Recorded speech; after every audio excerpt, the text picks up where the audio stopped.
Yatnal statement 2,500 ಕೋಟಿ chief minister post ಏನಿದೆ ಅಂತ ಹೇಳಿದರು.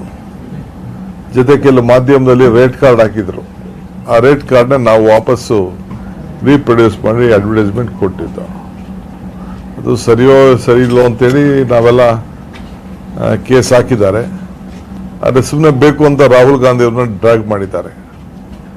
ರಾಹುಲ್ ಗಾಂಧಿ ಯಾವುದಕ್ಕೂ ಪಾರ್ಟಿನೂ ಅಲ್ಲ. ಅವರು ಈ ವಿಚಾರನ ಅಡ್ವರ್ಟೈಸ್ಮೆಂಟ್ಗೆ ಸೈನು ಹಾಕಿರಲಿಲ್ಲ.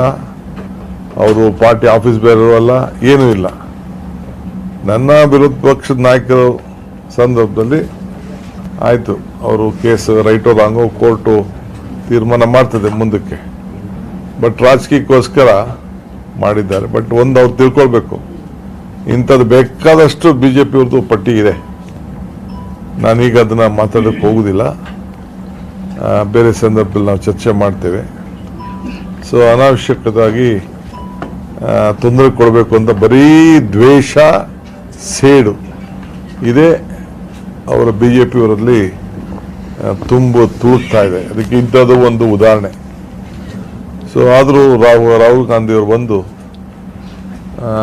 ರಾಜೀವ್ ಗಾಂಧಿ ಅಂತಿದೆ, ರಾಹುಲ್ ಗಾಂಧಿಯವರು ಬಂದು ಇವತ್ತು ಅವರು ಬಂದು ಕೋರ್ಟ್ಗೆ ಅಟೆಂಡ್ ಮಾಡಿ DK ಸುರೇಶ್ ಅವ್ರಿಗೆ ಬೇಲ್ ಕೊಟ್ಟಿದ್ದಾರೆ. ಸೊ ನಮ್ಮೆಲ್ಲ ವಕೀಲರು ಪಾರ್ಟಿಸಿಪೇಟ್ ಮಾಡಿದ್ದಾರೆ. ಭಾಳ ಜನ ಅಭಿಮಾನಿಗಳು ಎಲ್ಲ ವಕೀಲರು, ಕಾರ್ಯಕರ್ತರು, ಮುಖಂಡಗಳೆಲ್ಲ ಬಂದು ಅವನ್ನ ಕೋರ್ಟಲ್ಲಿ ಅವ್ರ ಬೆಂಬಲವಾಗಿ ನಿಂತಿದ್ರು. ಸೊ ಯಾರ್ಯಾರು ಸಹಕಾರ ಕೊಟ್ಟಿದ್ದಾರೋ ಅವರೆಲ್ಲರೂ ಕೂಡ ನಾನು ಪಕ್ಷದ ಪರವಾಗಿ ಕೃತಜ್ಞತೆಯನ್ನು ಸಲ್ಲಿಸಲಿಕ್ಕೆ ಬಯಸ್ತೇನೆ. ಇದ್ರ ಜೊತೆಗೆ ಇವತ್ತು ಹೊಸದಾಗಿ ನಮ್ಮ 28 ಜನ ಯಾರು ನಮ್ಮ ಪಕ್ಷದಿಂದ ಸ್ಪರ್ಧೆ ಮಾಡಿದ್ರು ಅವ್ರನ್ನೆಲ್ಲ ಭೇಟಿ ಮಾಡಿದ್ರು. 9 ಜನ ಹೊಸ MP ಗಳನ್ನೂ ಭೇಟಿ ಮಾಡಿದ್ರು. ಅವ್ರಿಗೆ ಅಭಿನಂದನೆ ಸಲ್ಲಿಸಿದ್ರು. ಜೊತೆಗೆ ಅವ್ರು ಯಾವ ರೀತಿ ಕೆಲಸ ಮಾಡಬೇಕು ಅನ್ನೋದು ಅವ್ರಿಗೆ ಕಿವಿ ಮಾತನ್ನ ಹೇಳಿದ್ರು. ನೀವು MP ಆಗಿ ಇವತ್ತು ಗೆದ್ದಿದ್ದೀರಿ, ಎಲ್ಲ ಯಂಗ್ಸ್ಟರ್ಸು ಹೊಸಬ್ರಿದ್ದೀರಿ, ನಿಮ್ಮ ಕ್ಷೇತ್ರ ಮಾತ್ರ ಬಿಡಬಾರ್ದು. ನೀವು ಆದಷ್ಟು ಬೆಂಗಳೂರನ್ನ ಅವಾಯ್ಡ್ ಮಾಡಬೇಕು, ದೆಹಲಿ ಅವಾಯ್ಡ್ ಮಾಡಬೇಕು, ಪಾರ್ಲಿಮೆಂಟಲ್ಲಿ ಇದ್ದ ಮಾತ್ರ ನೀವು ಇರಬೇಕು. ಬೇರೆ ಸಂದರ್ಭದಲ್ಲಿ ನೀವು ನಿಮ್ಮ ಕ್ಷೇತ್ರದ ಜನತೆ ಸಂಪರ್ಕದಲ್ಲಿ ಇರಬೇಕು. ಸರ್ಕಾರ ಇದೆ, ಸರ್ಕಾರನ ಉಪಯೋಗಿಸ್ಕೊಂಡು ನಿಮ್ಮ ಕ್ಷೇತ್ರಕ್ಕೆ ಏನಾಗಬೇಕು, ಜನರ ಮಧ್ಯೆನೇ ನೀವು ಬದುಕಬೇಕು ಅನ್ನೋ ಒಂದು ಸಂದೇಶವನ್ನ, ಮಾತನ್ನ, ಆದೇಶವನ್ನ, ಮನವಿಯನ್ನ ಅವರು ಮಾಡಿದ್ದಾರೆ. ಇದಲ್ಲದೆ ಸೋತವ್ರಿಗೂ ಕೂಡ ನೀವು ಕೂಡ ಸೋತಿದ್ದೀವಿ ಅಂತ ಹಿಂದಕ್ಕಿರಬಾರ್ದು, ನೀವು ಕೂಡ ಜನರ ಮಧ್ಯೆ ಇರಬೇಕು ಅಂತೇಳಿ ಎಲ್ಲರೂ ಕೂಡ ಮಾತಾಡಿದ್ದಾರೆ. ಇದ್ರ ಜೊತೆಗೆ ನಮ್ಮ ಗೆದ್ದಂಥವ್ರಿಗೆ ನಿಮ್ಮ ಧ್ವನಿ ನಿಮ್ಮ ರಾಜ್ಯಕ್ಕೆ ಇರಬೇಕು. ಹಿಂದೆ ಎಲ್ಲ ಯಾರು ನಿಮ್ಮ ರಾಜ್ಯದ ಪರವಾಗಿ ಧ್ವನಿ ಎತ್ತಿರಲಿಲ್ಲ, ಒಬ್ಬರು ಬಿಟ್ಟು ಒಬ್ಬರೇ ಇದ್ದಿದ್ದು. ನೀವೆಲ್ಲ ಅನೇಕ ವಿಚಾರದಲ್ಲಿ ನಮ್ಮ ರಾಜ್ಯಕ್ಕೆ ಆಗ್ತಾ ಇರೋಂಥ ಅನ್ಯಾಯ, ತೆರಿಗೆ ಅನ್ಯಾಯದ ವಿಚಾರದಲ್ಲಿ ಏನಾಗಿದೆ, ಆಮೇಲೆ ಏನು ನಮ್ಮ ಕಳಸಾ ಬಂಡೂರಿ ಮೇಕೆದಾಟು ವಿಚಾರದಲ್ಲಿ ಏನು ಅನ್ಯಾಯ ಆಗಿದೆ, ಅದನ್ನು ಪ್ರಾರಂಭ ಮಾಡಲಿಕ್ಕೆ ಏನು ತೊಂದರೆ ಇದೆ, ಜೊತೆಗೆ ನಮ್ಮ 5,300 ಕೋಟಿ ರೂಪಾಯಿ ಏನು ನಮ್ಮ ಬಜೆಟಲ್ಲಿ ಭದ್ರಾ ಮೇಲ್ದಂಡೆ ಯೋಜನೆ ವಿಚಾರದಲ್ಲಿ ಅದು ವಾಪಸ್ಸು ನಮಗೆ ಬರಲೇಬೇಕು. ಅದು ಬಜೆಟಲ್ಲಿ ಪಾಸ್ ಆಗಿದ್ದು ಇನ್ನು ಅವರು ಕೊಟ್ಟಿಲ್ಲ.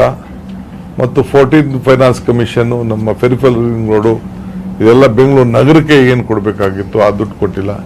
ಹಿಂಗೆ ನಮಗೇನು ಮಲ್ತಾಯಿ ಧೋರಣೆ ಆಗಿದೆ ಈ ರಾಜ್ಯಕ್ಕೆ, ಅದನ್ನೆಲ್ಲ ನಿಮ್ಮ ಧ್ವನಿ ಒಗ್ಗಟ್ಟಿಂದ ಎಲ್ಲ ಹೊಸಬ್ರಿದ್ದೀರಿ, ಹೋರಾಟವನ್ನು ಮಾಡಬೇಕು ಅನ್ನೋದು ಕೂಡ ಅವರು ಎಲ್ಲರೂ ಕೂಡ ತಿಳಿಸಿದ್ದಾರೆ. ಆಮೇಲೆ ಏನೆಲ್ಲ ಅನ್ಯಾಯ ಆಗಿದೆ ಅದು ನಮಗೆ ಯಾಕೆಂದರೆ ಲಾಸ್ಟ್ 26 ಜನ MP ಬಾಯೇ ತೆಗಿತಿರ್ಲಿಲ್ಲ. ಆಗ ನಿಮ್ಗೆ ಟೈಮ್ ಸಿಗ್ತದೆ. ಮೊದಲಾದರೆ ಒಂಥರ ಆಯಿತು.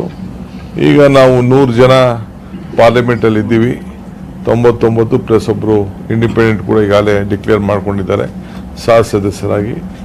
ಸೊ 100 ಜನ ನಾವು ಪಾರ್ಲಿಮೆಂಟು, ನಮಗೆ ಟೈಮು ಜಾಸ್ತಿ ಸಿಗ್ತದೆ. ಅದರಲ್ಲಿ ನೀವು ಆ ಟೈಮನ್ನು ನೀವು ಗ್ರ್ಯಾಪ್ ಮಾಡಿ ನಮ್ಮ ವಿಪ್ ಯಾರಿರ್ತಾರೆ ಅವ್ರಿಗೆ ತಿಳಿಸಿ ನೀವೆಲ್ಲ ಸಿದ್ಧತೆ ಮಾಡಿಕೊಂಡು ಭಾಳ ಅರ್ಥಗರ್ಭಿತವಾಗಿ ರಾಜ್ಯಕ್ಕೆ ನ್ಯಾಯವನ್ನು ಕೊಡಬೇಕು. ನಿಮ್ಮ ಮತದಾರರಿಗೆ ನಿಮ್ಮ ಧ್ವನಿಯಾಗಿ ಏನು ನಿಮ್ಮನ್ನು ಕಳಿಸ್ಕೊಟ್ಟಿದ್ದಾರೆ ಆ ಕೆಲಸ ಮಾಡಬೇಕು ಅನ್ನೋದು ಕೂಡ ಅವರು ಸೂಚನೆಯನ್ನು ಕೊಟ್ಟಿದ್ದಾರೆ.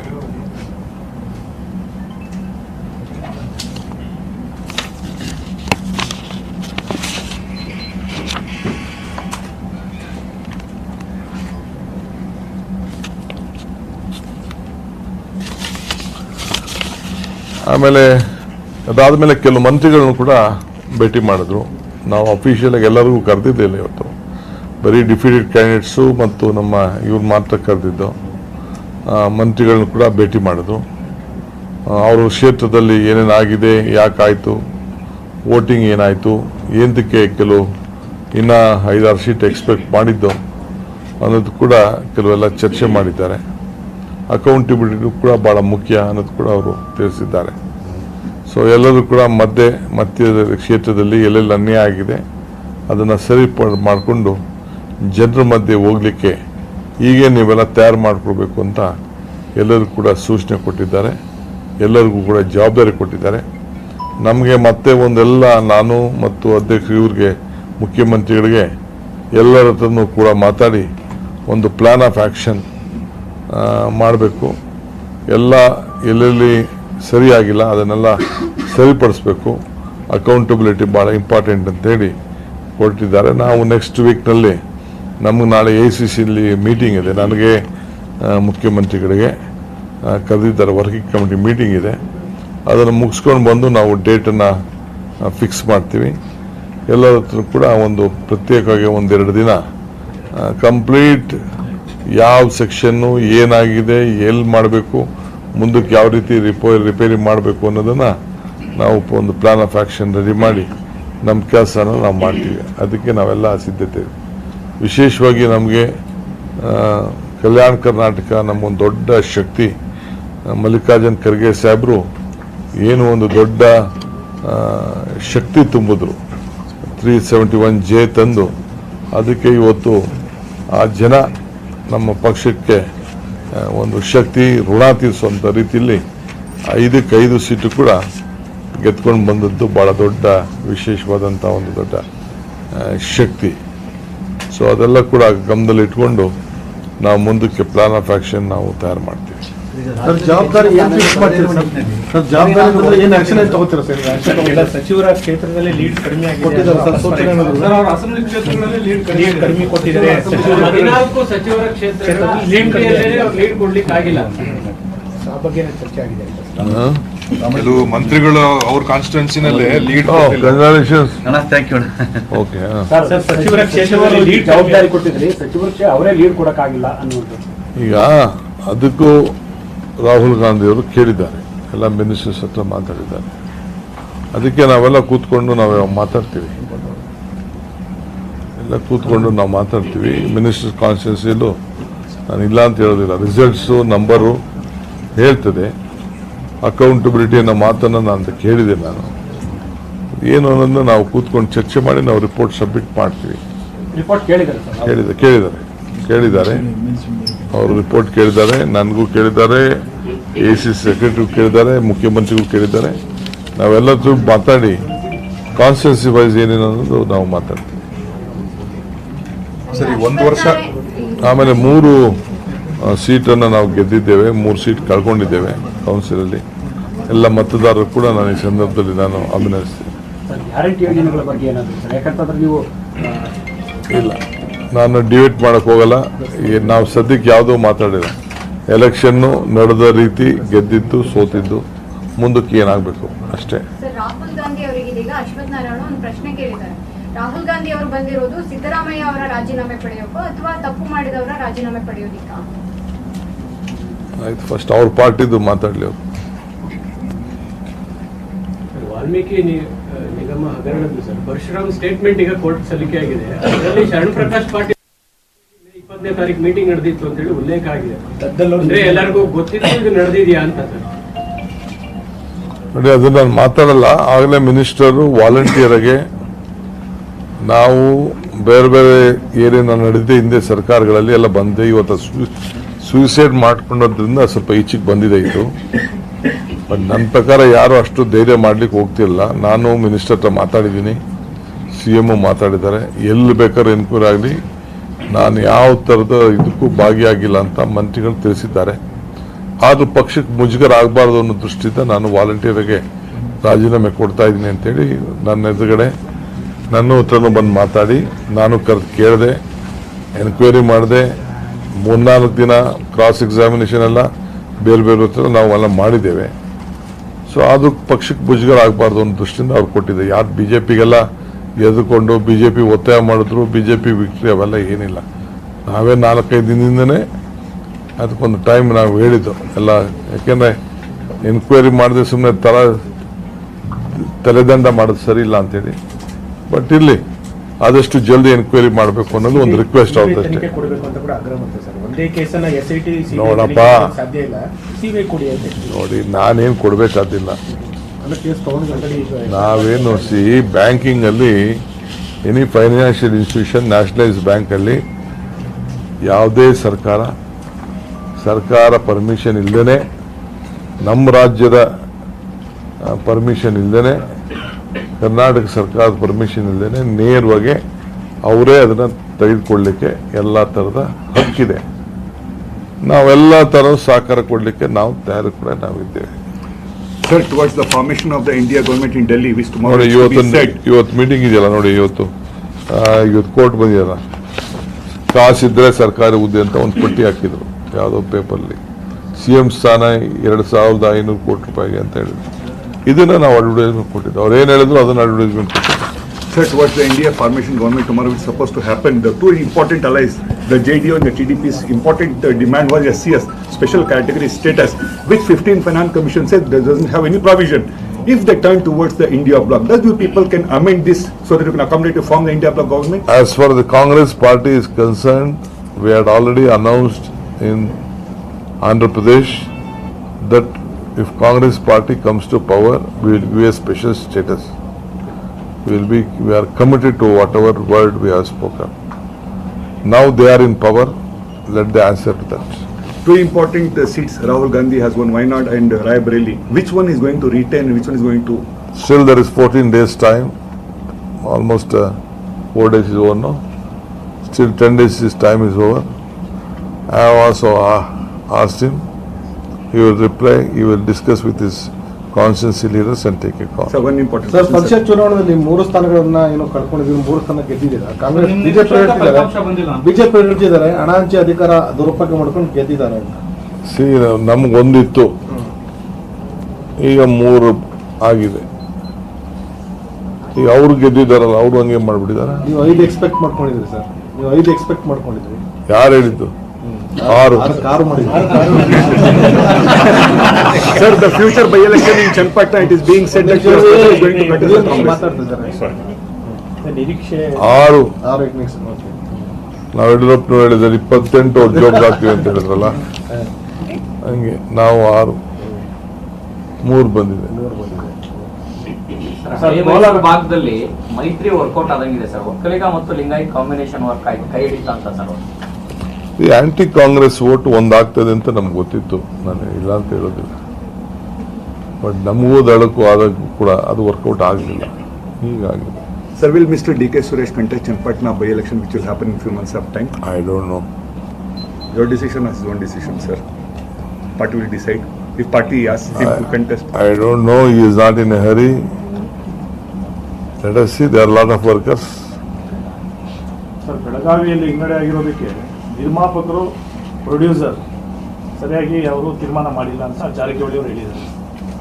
ಯಾರು ಸರ್ ನಿರ್ಮಾಪಕ, ಯಾರು ಪ್ರೊಡ್ಯೂಸರ್, ಯಾರು? ಒಂದು ಮೆಂಟಲ್ ಹಾಸ್ಪಿಟ್ಲಿಗೆ ಕಳ್ಸ್ಕೊಡೋಣ, ಆಮೇಲೆ ಮಾತಾಡೋಣ.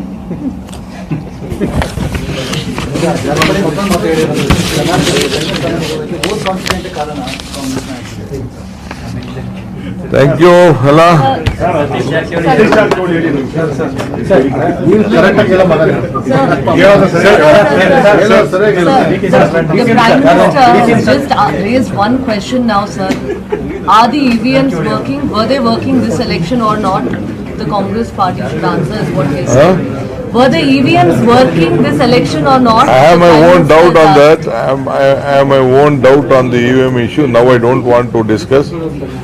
Let there be some, I'll get some statistics I am working out. Then I will place that issue before all of you. The Prime Minister is posing a question, sir, to the opposition. If the EVMs are... I'm rightly telling you, no, on the EVM issue, I will come out with a lot of statistics. Tomorrow morning, we are having one working committee meeting, extended working committee. ನಾನು chief minister ಬೆಳಗ್ಗೆ 8 ಗಂಟೆಗೆ ಹೋಗ್ತಾ ಇದ್ದೀನಿ, ಬೇಕಾದ್ರೆ ತಾವು ಬನ್ನಿ.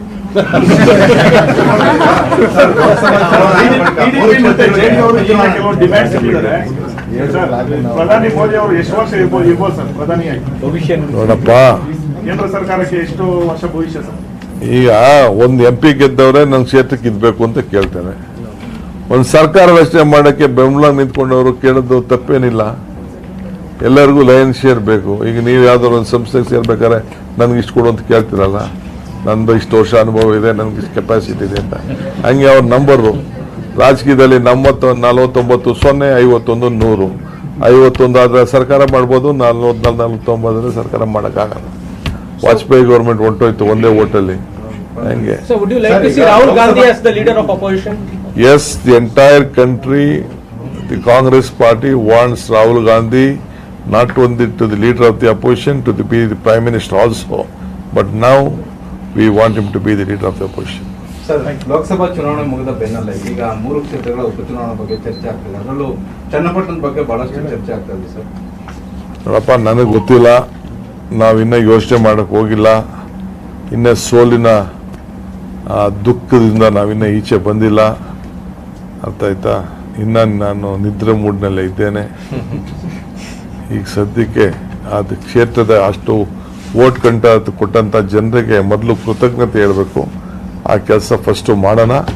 ಆಮೇಲೆ ರಾಹುಲ್ ಗಾಂಧಿ ಅವರು ಕೂಡ ಎಲ್ಲರೂ ಕೂಡ ಯಾರು ವೋಟ್ ಕೊಟ್ಟಿಲ್ಲ, ಇನ್ನೊಂದು ಹೇಳೋದು ಮರ್ತುಬಿಟ್ಟೆ ನೋಡು, ಯಾರು ವೋಟ್ ಕೊಟ್ಟಿಲ್ಲ ಅವರ ಹೃದಯವನ್ನು ಕೂಡ ಗೆಲ್ಲಬೇಕು ಅಂತೇಳಿ ರಾಹುಲ್ ಗಾಂಧಿ ಅವರು ಎಲ್ಲ ಗೆದ್ದಂತ ಸೋತಂತ ಎಲ್ಲ ಈ ಸಂಸತ್ ಸದಸ್ಯರುಗಳಿಗೆ ಅವರು ತಿಳಿಸಿದ್ದಾರೆ. Even if they have not voted, you should win their hearts ಅಂತ ಹೇಳಿದ್ದಾರೆ. ಅದು ಇವತ್ತಿನ ಮೀಟಿಂಗಿನ ಒಂದು ಕ್ಷೇತ್ರದಲ್ಲಿ ಜನರ ಜೊತೆ ಇರಬೇಕು. ಎರಡನೇದು, ಯಾರು ವೋಟ್ ಹಾಕಿಲ್ಲ ಅವ್ರು ವೋಟ್ ಹಾಕಿಲ್ಲ ಅಂತ ಅವ್ರನ್ನ ಬಿಡಬೇಡಿ, ಅವರ ಹೃದಯವನ್ನು ಕೂಡ ನೀವು ಗೆಲ್ಲಬೇಕು ಅಂತ ಹೇಳಿದ್ದಾರೆ. ಇವತ್ತು ಈ ಒಂದು ಮೀಟಿಂಗಿನ ಒಂದು ದೊಡ್ಡ ಸಂದೇಶ ನಮ್ಮೆಲ್ಲ 28 ಜನರು ಕೂಡ ತಿಳಿಸಿದ್ದಾರೆ. ಸರ್, ನೀವು ಯಾವುದೇ ಚುನಾವಣೆ ಆದರೂ ಸ್ಟಾರ್ಟ್ ಜನ ಮಾಡ್ತೀರಾ? ಬೆಂಗಳೂರು ಗ್ರಾಮಾಂತರ ವಿಚಾರದಲ್ಲಿ ಯಾಕೆ ನಿಮ್ಮ ಲೆಕ್ಕಾಚಾರಗಳು? ನೋಡಪ್ಪ, ನಾನು ಓವರ್ ಕಾನ್ಫಿಡೆಂಟ್ ಇದ್ದೆ. ನಂಬರ್ 1, ಟೈಮ್ನ ನಾನು ಡಿವೋಟ್ ಜಾಸ್ತಿ ಇಡೀ ರಾಜ್ಯ ಸುತ್ತಬೇಕಾಯ್ತು. ನಾನು ಸೋಲನ್ನು ಒಪ್ಕೊಳ್ತೀನಿ, ಇದು ನನ್ನ ಪರ್ಸನಲ್ ಡಿಫಿಟ್ ಅಂತ ನಾನು ಒಪ್ಕೊಳ್ತೀನಿ. ಮೂರನೇದು, ಅವರು ಒಳ್ಳೆ ಸ್ಟ್ರಾಟಜಿ ಮಾಡಿದ್ದಾರೆ ದಳದವರು, ಬಿಜೆಪಿಯವರು ಒಳ್ಳೆ ನಾನ್ ಕಾಂಟ್ರವರ್ಷಿಯಲ್ ಕ್ಯಾಂಡಿಡೇಟ್ನ ಹಾಕಿದ್ದಾರೆ. ಅವರು ದಳದಲ್ಲಿ ನಿಲ್ಲಿಸಬೇಕಾಯ್ತು, ದಳಕ್ಕೆ ವೋಟ್ ಬರುವುದಿಲ್ಲ ಅಂದ್ಬಿಟ್ಟು ಬಿಜೆಪಿಗೆ ಅವ್ರ ಫ್ಯಾಮಿಲಿ ಮೆಂಬರ್ ನಿಲ್ಲಿಸಿದ್ದಾರೆ. ಅದು ವರ್ಕೌಟ್ ಆಗಿದೆ. ಏನು ನಮ್ಮ ಕ್ಯಾಂಡಿಡೇಟ್ ಬಗ್ಗೆ ಆಂಟಿ ಇನ್ಕಂಬನ್ಸಿ ಇರಲಿಲ್ಲ,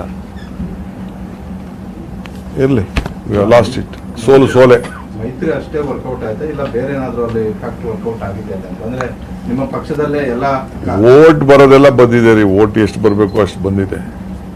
ಮೊದಲೇ 1.5 ಲಕ್ಷ ವೋಟ್ ಅವ್ರಿಗೆ ಜಾಸ್ತಿ ಇತ್ತು, ಇನ್ನು ಸ್ವಲ್ಪ ಜಾಸ್ತಿ ಆ್ಯಡ್ ಆಗಿದೆ.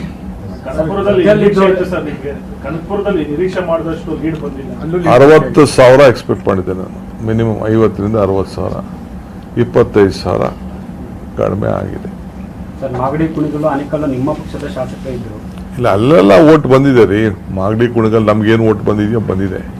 ಮಾಗಡಿ ಕುಣಗಲ್ಲು ರಾಮನಗರದಲ್ಲೆಲ್ಲ ಏನು ನಮಗೆ ಮೇಜರ್ ರೇಟ್ ಆಗಿರೋದು ಇಲ್ಲಿ ಬೆಂಗಳೂರು ಸಿಟಿ ಸೌತ್ ಅಲ್ಲಿ ವೋಟ್ ಅಸೆಂಬ್ಲಿಗೆ ಏನು ಬಂದಿದೆ. ದಳದ ವೋಟ್ ಶಿಫ್ಟ್ ಆಗಿದೆ. ಸರ್, ಕನಕಪುರ ಮತ್ತೆ ರಾಮನಗರ ಜಿಲ್ಲೆಯಲ್ಲಿ ಡಿ ಕೆ ಶಿವಕುಮಾರ್ ಮತ್ತು ದೇವೇಗೌಡ ಕುಟುಂಬಕ್ಕೆ ಹಿಂದಿನಿಂದಲೂ ಜಿದ್ದಾಜಿದ್ದಿ. ಈ ಬಾರಿ ಅವರಿಗೆ ಮುನ್ನಡೆ ಸಿಕ್ಕಿದೆ. ಮುಂದೆ ಏನು ಸ್ಟ್ರಾಟಜಿ ನಿಂತಿದೆ ನೋಡೋಣ. ಅವರು ಸೋತಿದಾರಲ್ಲ, ದೇವೇಗೌಡರು ಸೋತಿದಾರಲ್ಲ, ಕುಮಾರಸ್ವಾಮಿನೂ ಸೋತಿದಾರಲ್ಲ, ಈ ಬಾರಿ ಅವರು ಮಗನೂ ಸೋತಿದಾರಲ್ಲ, ಸೊಸೆನೂ ಸೋತಿದಾರಲ್ಲ. ಕನಕಪುರದಲ್ಲಿ ದೊಡ್ಡರು ಸೋತವ್ರೆ, ಕುಮಾರಸ್ವಾಮಿನೂ ಸೋತವ್ರೆ, ಅನಿತಕ್ಕನೂ ಸೋತವ್ರೆ, ನಿಖಿಲು ಸೋತವ್ರೆ, ಈಗ ಸುರೇಶ್ ಸೋತಿದ್ದಾರೆ.